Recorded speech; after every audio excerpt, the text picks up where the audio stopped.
Welcome to Anyhoney. And the Newt.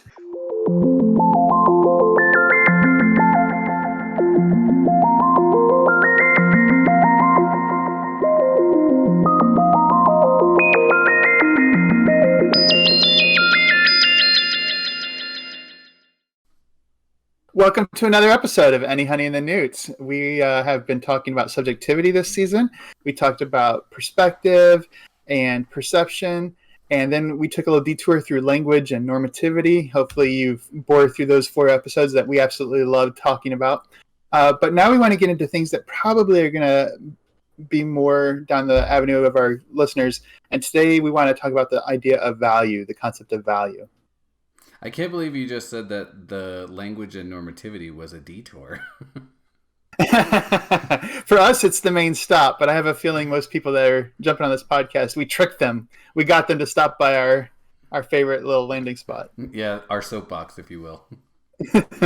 Well, your soapbox. I'm like the person who comes to listen religiously. Oh, you don't get off that easy.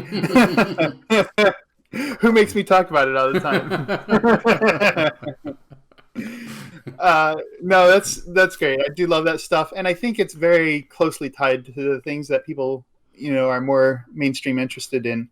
But let's start with the trade season is coming upon us. We've already had a trade in the NBA, and we're getting ready for all these teams that are out of the playoffs, trying to figure out how they can improve their rosters. So my question for you today is, one, do you have any top trades that you would like to see in the NBA? And two, how do we determine that a trade is a good or a fair trade? Ooh, that's a good question. So are those the same thing? Oh, I definitely think that they're not the same thing. A good trade and a fair trade are not the same thing. And we'll talk about that in a second. But just going back to your first question, there's been a lot of talk about Ben Simmons because of his playoff performance or lack of performance, depending on the situation. And it's been evident for the past couple of years that essentially in certain situations he has what we would call the yips, right? But only in certain contexts, right? Like it started with he just would refuse to shoot threes. And then now in the playoffs, he refused to dunk the ball because he was the theory is that he was afraid to get fouled and go to the free throw line in that process. I don't know how true or not true that is. But the whole thing there is because Philadelphia didn't perform up to expectations, are they going to they think he's untrainable. Are they going to trade their franchise player for another type of point guard? And so I think ultimately they won't. I think it just won't work out. But there's all sorts of questions around how valuable he is as a trade piece, which is actually interesting because it's in stark contrast to the question of how valuable is he as a player on the Sixers. Yeah. Did you have anything to add to that Ben Simmons question? Do you have a team that you think would make a good fit for him?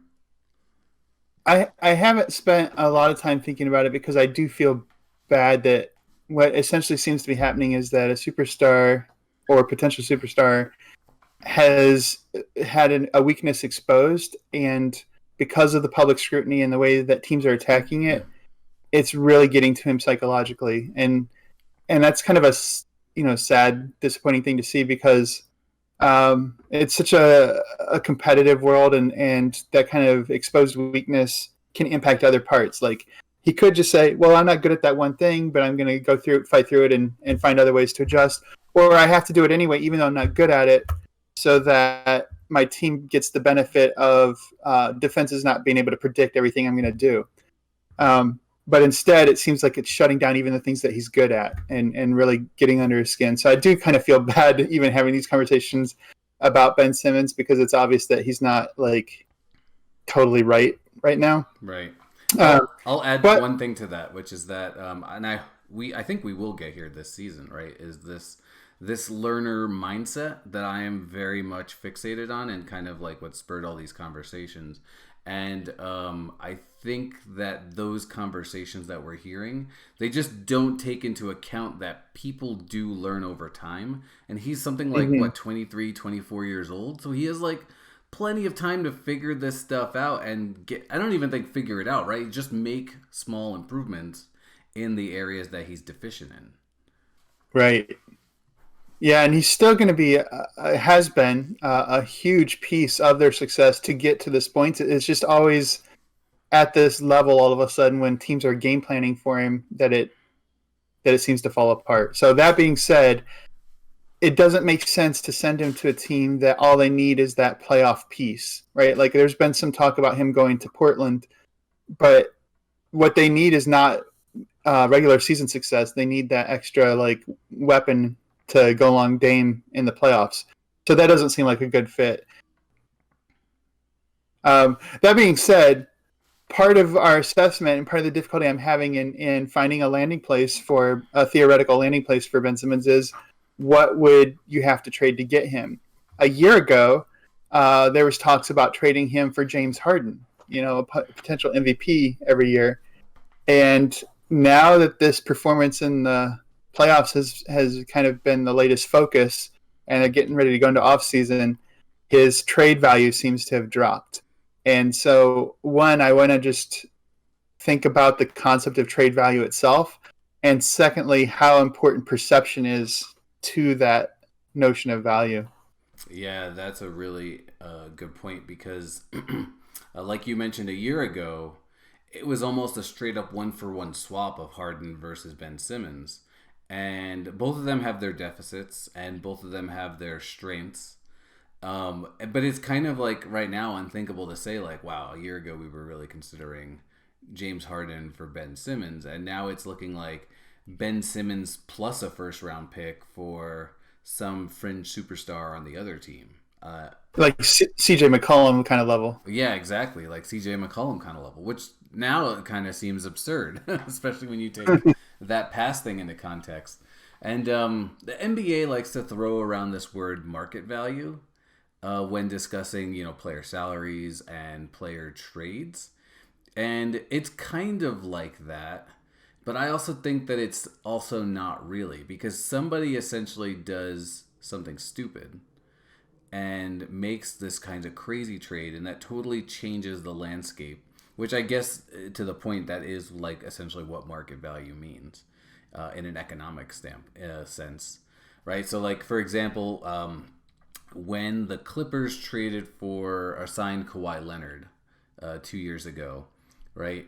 They had to make this like all-in trade of Paul George, and it was like Paul George for like five first-round picks or something absurd like that, and Something along that. Yeah. whereas like the season before he got traded for Victor Oladipo and like a first-round pick. And so, like, in 1 or 2 seasons, his trade value jumped astronomically. And now we're starting to see that, like, maybe GMs don't value first-round picks as much as they did, 2-3 seasons ago when, the Sam Hinkies of the world were, like, just accumulating these things because they had so much value. It's like you basically can get whatever you want if you throw in a first-round pick. Yeah, inflation stinks for OKC because how many of these picks do they have now? Something like 27 first-round picks in the next 5 years. I think it's something like 27 total picks, but it's like 17 first-round picks in the next 7 years. It's something. Either way, it's an absurd number of first-round picks. Yeah, somebody was joking like a few more trades and they'll be able to own the entire draft next year. Yeah, exactly. Or all the drafts for the next 10 years. So I just wanted to use this as a springboard for our topic for today on value. And I think it's interesting. We were just talking about the value of picks, which are potential players. You can't put 5 picks out on your court as your lineup. They're not players. They're not real people. So the value of potential versus like actual players that are in the NBA performing, right? So there's a weird kind of assessment going on there, a theoretical kind of value exchange.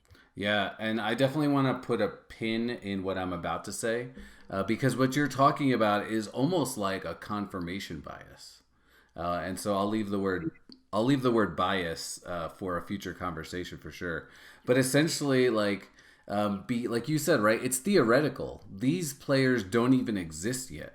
And even when they do on draft night, right, you're actually picking players who you think are a good fit for your team. You don't know the full extent of their skill set. And even if you just look statistically, even if you have a top 3 pick, it's not guaranteed that you're even going to get a starter level player, right? Like Ben Simmons, I think is at this point right now is like the last superstar picked in the top 3, and now that's a bit extreme, right? Tatum. He was the same draft though, right? Or was he the draft after? Draft after, so he's more recent. I thought you were saying, yeah. I got my dates mixed up then. Now, last season, right, we had Zion Williams come out in the top 3, Ja Morant and RJ Barrett, right, and all 3 look like they're going to be studs. But they're not in that like superstar tier yet, so let's just hold off on any pitchforks coming my way. But like the whole point is that like even when you think you have a sure thing, you don't. And Philadelphia is a perfect example of that because they got Ben Simmons with the number 1 pick in one draft. The very next year, the year after, they got the point guard in Orlando. Thank you, Markelle Fultz. And then in the years before that, in the top 3, they got like Nerlens Noel, and they got Darius Saric came a little later. They got Embiid, but they had all these like top 5 pick potentials, and almost Okafor, thank you, and almost none of them panned out. And so you like made this huge organization shifting strategy, and like sure now your team is good. But you had to sift through like 5 or 6 terrible years on the chance that you're going to be good. When you could like now we're seeing like people are just trading those chips in for like essentially sure bets, which I think like if we're talking market value, that's the way you go. It really sounds, Anthony, like you just didn't trust the process.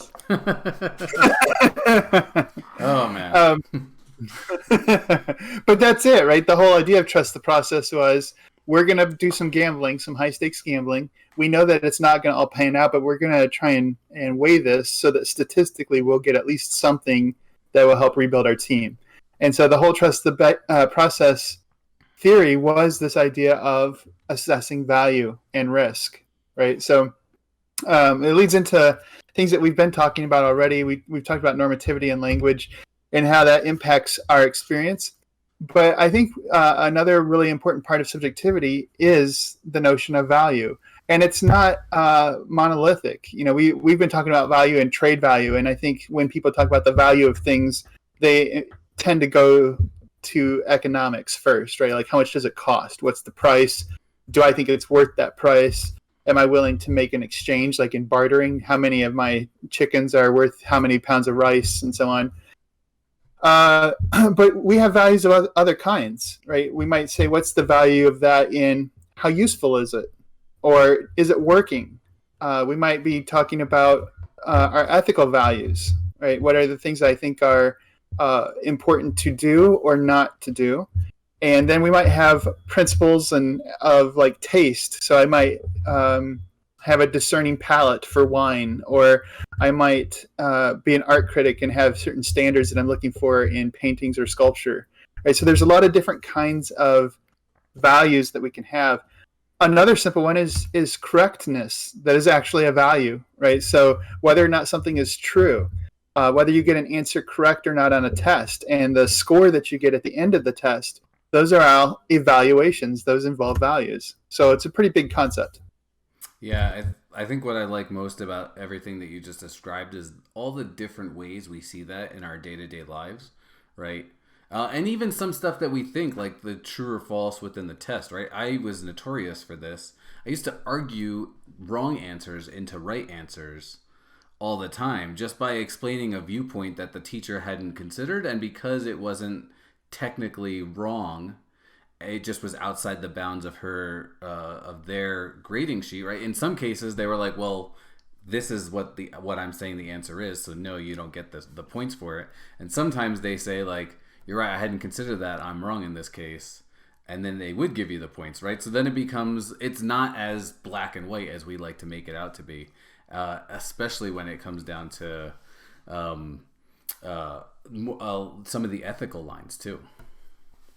It's really interesting that you put it that way, because I think some people would say the answer to a math problem is black or white. Like, it's either right or it's wrong. But other things like whether or not sardines are tasty, right, might be relative to the person whose taste we're evaluating. And maybe it's gray. Maybe sometimes I enjoy it in certain contexts and maybe I don't enjoy it in others.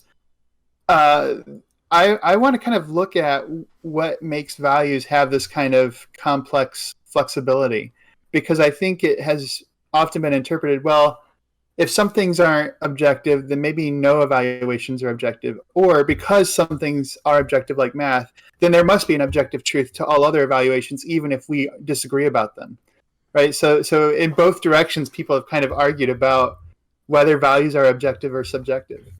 I like the logical leaps those values have taken too. It's like I got this one little thing, I'm gonna go all the way over here to make this conclusion. Yeah, but I mean, this is Plato thought that there was like the good, the beautiful, the true, and that they all kind of coalesced into one high standard, because in some cases, like mathematics, it's very clear, like a triangle has 180 degrees, and if it doesn't hit that mark, it's not a real triangle, it's an approximation. And so he thought there has to be a standard for every kind of judgment, and that means judgment for how good a play is, or how beautiful a poem is, or how good a relationship is. And so it's interesting to think about values as judgment operators.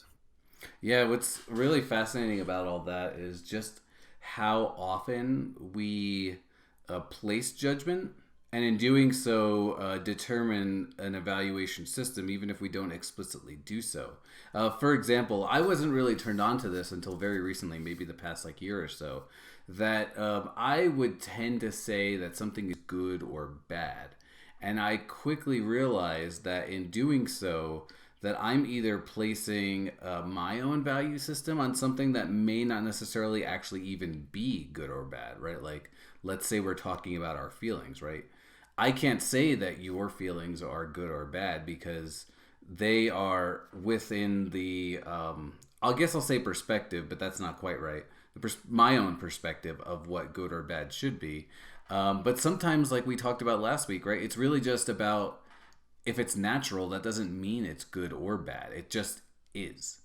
And going a little deeper with that, then I realized that sometimes it's not even my own value system. It's just an inherent value system within societal norms that I picked up on. Right? So thinking that a law might be good or bad for the sake of society, but I'm thinking that it's my own perspective when really, like, 100,000 other people are also saying the same thing, and I'm just kind of like absorbing that. Yeah. No, it's interesting. I want to introduce a little bit of terminology, because good and bad can be considered thin terms, thin values, because they can kind of slip between different registers. So a good athlete might be someone who performs their sport or their skill excellently, but a good person might be their ethics, or it might be their personality. A good piece of art might be how beautiful it is, right? So good is kind of slipping back and forth. It doesn't have its own kind of constitutive meaning. Whereas there are thick terms like accurate, right? It meets the standard. Or I'm trying to think of another value. Salty, right? I can judge how salty some food is, and it's kind of an objective standard. We can measure its saltiness, and so that's whether or not I attribute saltiness to being a good flavor or not is may be separable, right? Well, that's because good is a thin term. One person might say it fits within my standards of good, and others would say no, it doesn't fit my standards of good. but they can both agree that something is salty. So maybe the thicker the term is, the more objective it gets, because the more clear the criteria becomes. So in your defining thick or thin registers, does that really just mean like how specific the word is to the context?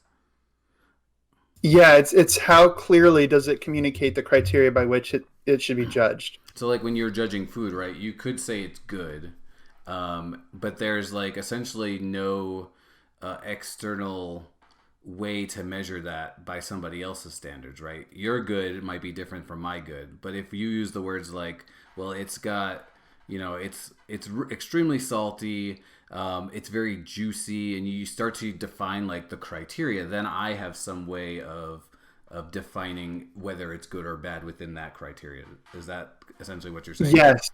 Yes, good. So one of the things that a good meal could one of the things that a good meal could have is that it's really nutritious, right? And so somebody might be valuing a nutritious meal and say, oh, this is great, this is a good meal, this is exactly what I was looking for.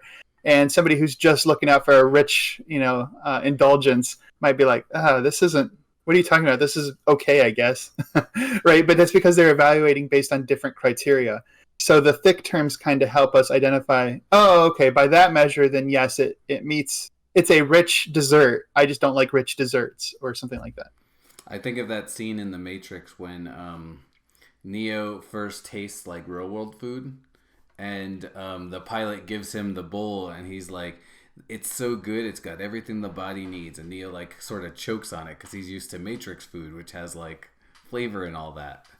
But his definition right. was like, this is everything you need in a bowl of milk, essentially. Right. Yeah. And so I think to help us kind of sort through how different values can kind of be slipped in, we might be talking about the same thing but using different values to evaluate it, and then wonder why our evaluations are disagreeing. So it might be helpful to just talk briefly about the structure of evaluation and then see if that helps us sort out any confusions. Let's do it. So, awesome. So I think a kind of a straightforward understanding of, I'm going to use the math quiz example. I think a straightforward understanding of an evaluation would be the student is given a multiplication problem and they have to provide the answer, right? What is 6 times 8? And they evaluate the answer. They know the objects 6 and 8 and the operator times, and then they need to conclude to an answer, right? So the answer is the judgment. That's the final part of the evaluation. That's the outcome. The contributing factors, the source, is the 6 and the 8, and sort of the operation of times, but we're going to talk about that as part of the process of getting the judgment, right? So you've got 6 and 8 and some kind of relationship between them. And then you have the criteria, which is, what does it mean to use the operator times? What is this relationship that they have to one another? And when we enforce that relationship, we evaluate that the result of that relationship is 48. Okay, this is kind of a abstract way of talking about a times problem, but it's going to be helpful as we go down the line of registers here. So does that make sense? There's like the source, the criteria, and the outcome. Yeah, just to interject real quick, I kept thinking about like the ability to make sense of that nomenclature. And like you said 6 times 8, and by that we assume it's decimal notation, right? But then I kept thinking 6 and 8 is the same values in hexadecimal. And they could write their answer as like a combination of letters because that's what 48 is in hexadecimal. And then I was like, man, that... so now my brain is just spinning on that, but I'll let you continue. You're right. No, that's good. What that would mean is my assumption that we were working in a decimal system was part of the criteria I was using to form the judgment, right? If there was an instruction at the top of the quiz, perform these multiplication problems in hexadecimal. Yeah, so the criteria there would change, and your evaluation would be different because you're using different criteria. So that's good. That helps highlight the difference I want to point out, right? Well, let's say that the student puts down 48, and the teacher who's grading the quiz, their answer key for whatever reason, it's a typo or something, it says 46. right? So they see the answer 48, they mark it wrong, they give it back to the student. So the first thing is there's an evaluation, right? The teacher's using the source, which is the student's quiz, and the answer key, which is the criteria. And the judgment isn't a number. It isn't the answer to the math problem. It's right or wrong, correct or incorrect, right? And so they give back the evaluated quiz to the student.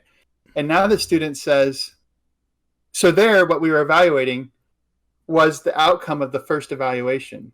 It's now the source, right? And the criteria is now the answer key. And the new judgment is not a math problem. It's an evaluation, an assessment of their accuracy. The student gets it and says, wait a second, 6 times 8 is 48. Your answer key is wrong, right? So now what's being used is the source information of the teacher's outcome saying that their answer was wrong, plus the source information that 48 is actually the answer to 6 times 8, to then evaluate the criteria. So now the source and outcome have become the criteria for evaluating the criteria, which is now the source. We're now evaluating the adequacy of the answer key, right? So there's the three-part structure to evaluation, but any one of the 3 parts can be what's actually being evaluated. Such a mind twister. But I mean, that happens all the time. I mean, even in most people's line of work, there's this discussion between you and your colleagues, right? You're like, we're going to come up with this. You don't explicitly say this evaluation system. We're going to like measure this thing that's happening over here. What are our criteria? What are we looking for? That sort of thing. And then, you start doing it and you realize that maybe your criteria doesn't match what you got in terms of like what you were looking for. You're like, oh, either we didn't do this right or we missed something, we left something out. And you start to reevaluate the evaluation criteria, or you reevaluate what your original values were, or you reevaluate the method of acquisition that you were using. So there's like so much stuff happening here, and that's like just on the objective end of evaluation. Right. Well, and subjective, because I think you pointed out a really big thing is that often we aren't conscious of or haven't made explicit which criteria we're using. Sometimes I make judgments and evaluations and don't really know what standards I'm applying. I see something and I'm like, oh, I like that. That is good, right? Thin term. But I don't know what good means because I don't know what criteria. Am I saying I'm familiar with that? It's comfortable? Am I saying it has some important concept that I think ought to be emulated? Do I think that it is visually appealing? What are my criteria? Maybe it's a mixture of all of these things. And because I can't pin down exactly what my evaluation is, I use a thin term like good. And somebody else uses a thin term like bad. And now we have the appearance of a disagreement, but we don't even know what criteria we're using to make our judgments. Yeah, usually when I begin a class, I ask participants, like, essentially what kinds of things they're looking to get out of the class. And so I basically write this list on the board. And many times there's a lot of thin terms, but some there's a lot of really thick terms, just to use the language that we've established.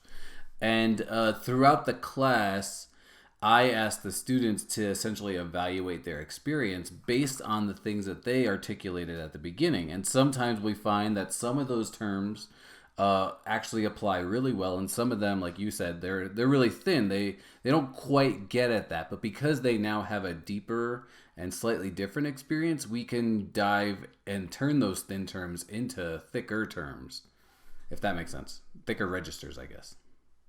Yeah. And so I want to go back to an example that we've talked about in previous episodes to kind of see if this helps provide any tools for us. And that is the who's the greatest player debate, right? The GOAT. The GOAT. Yeah, that's such an interesting one because so the debate really is like LeBron or MJ.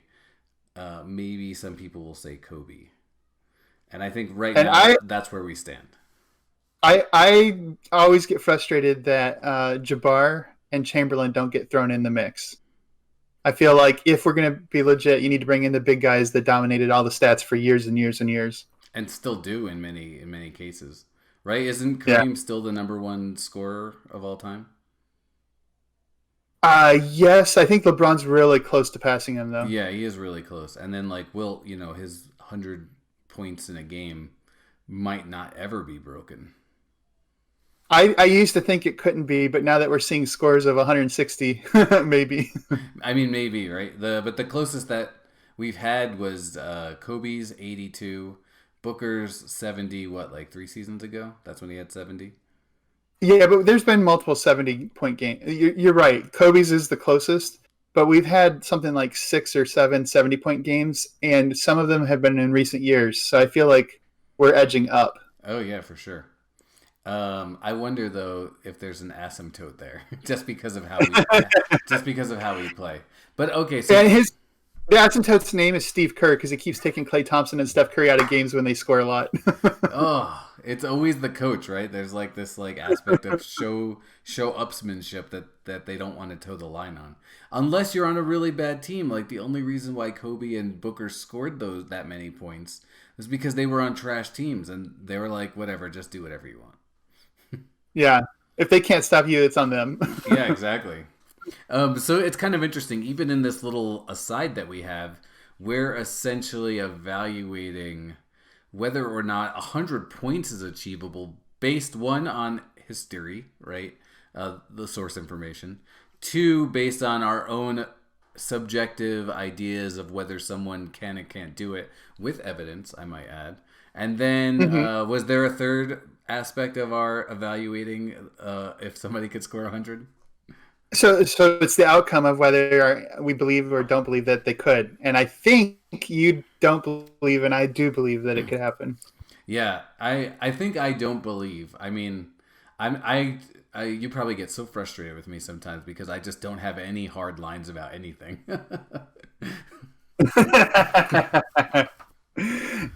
No, it just means that you recognize the context sensitivity of assessment. Sorry, a little dissertation thing that we can throw to the side. I'm gonna just totally say that from now on. I will say, I don't think we're going to settle the debate about whether values are objective or subjective. I want to just throw out there that maybe this will show up in a later episode. I think that they can be objectively determined in a particular context. So when we know the explicit criteria, we have the full knowledge of the source material, we can make a proper comparison and get an objective determination of the outcome. The problem is that sometimes we don't have that transparency. Either our criteria isn't clear, or the source material has hidden factors or complex factors that override each other, right? And so there is some subjectivity in how we prioritize the criteria or how we interpret the criteria. But so I want to say specific evaluations in context are objectively determined. Whether or not our judgment matches the determination is subjective. So it's a little bit of both. So what you're just describing, tell me how far off base I am, but it sounds like that quest is essentially the nature of scientific inquiry. Right. There's a goal to find out what is objectively real, but there's the subjective elements of investigation that they don't prohibit the ability to learn what's real, but they certainly flavor what kind of judgments we make, what kind of tests we run, in what ways do we model or explain the world. There is some taste and preference brought into those judgments. So the judgment itself might be an objective determination, but in a subjectively determined register, it's never going to be the whole truth.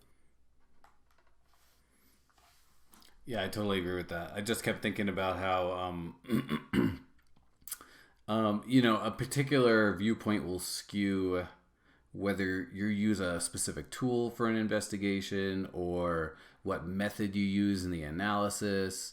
And good scientists, I'll use that very thinly, but in that I mean scientists with rigor who understand their quest for objectivity also remains extremely subjective, will allow evaluations both to their methods and their procedures, and try alternative methods, but if it's without if it's outside their means to do so, they will invite others to try alternative methods. And this is essentially the whole goal of scientific inquiry, right? Is like, if multiple people trying different tactics come to the same result, we're getting closer to understanding what is or is not happening.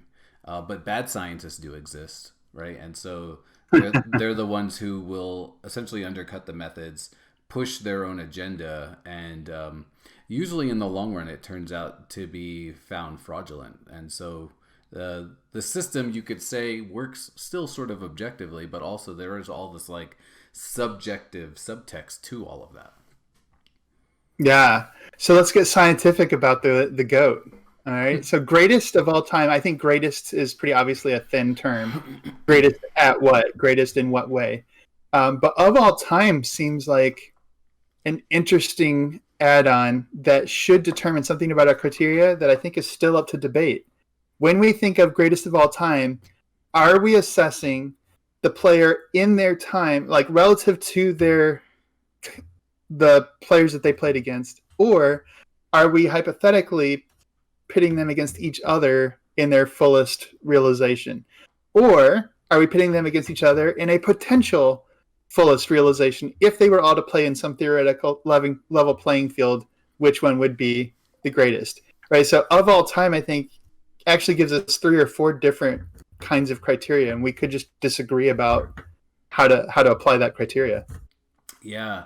The other interesting thing about the language, right, is that it allows you to bring in concepts that might have been outside the bounds of objective inquiry, right? So for instance, like in that debate of MJ versus LeBron, the thing that always tips people's minds in the way of MJ, Michael Jordan, is his level of competitiveness.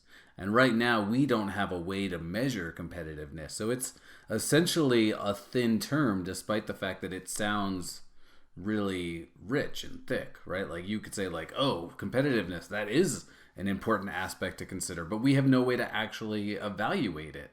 And so like people just say like, you know, there's all these stories of Michael Jordan, you know, either doing very extreme things on the court or in practices or at the expense of his teammates or at the expense of his opponents. And there's not so many of these kinds of stories with relation to LeBron James. So are we actually measuring competitiveness, or are we measuring the anecdotal evidence of competitiveness? I think we should make a new standard called the MJ standard, where Michael Jordan's competitiveness is 100. And how many MJs you have is the percentage of his level of competitiveness. So maybe find a player that has 70 MJs, a pretty competitive player, you know, maybe all-star level competition. And Michael Jordan on his own scale, of course, would be 101. I was just going to say. He's got to beat his own scale.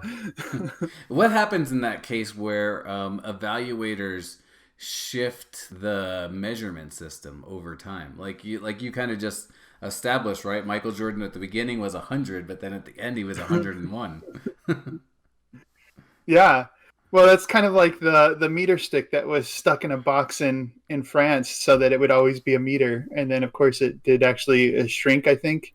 And so the question was, is a meter what it was when we first started, or is it what it is now in that box? Right. And then the standard changed to be some distance that light traveled within a fraction of a second, which essentially, if you think about it, it's kind of roundabout because they just like set the time length to be exactly how far light travels in a meter.